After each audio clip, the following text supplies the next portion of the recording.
देवराज news, जनतेचा आवाज जनतेसाठी।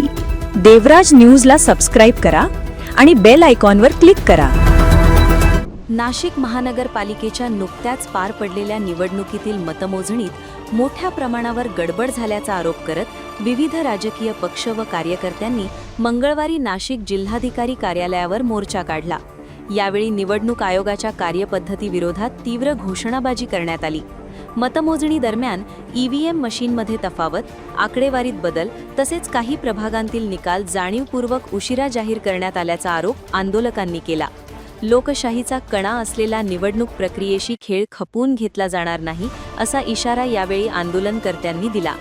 मोर्चा दरम्यान जिल्हाधिकारी कार्यालयासमोर काही काळ तणावाचे वातावरण निर्माण झाले होते। पोलिसांनी योग्य बंदोबस्त ठेवत परिस्थिती नियंत्रणात आणली।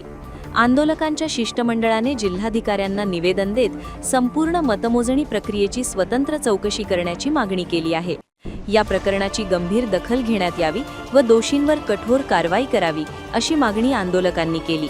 दरम्यान प्रशासनाकडून अद्याप अधिकृत प्रतिक्रिया देण्यात आलेली नाही।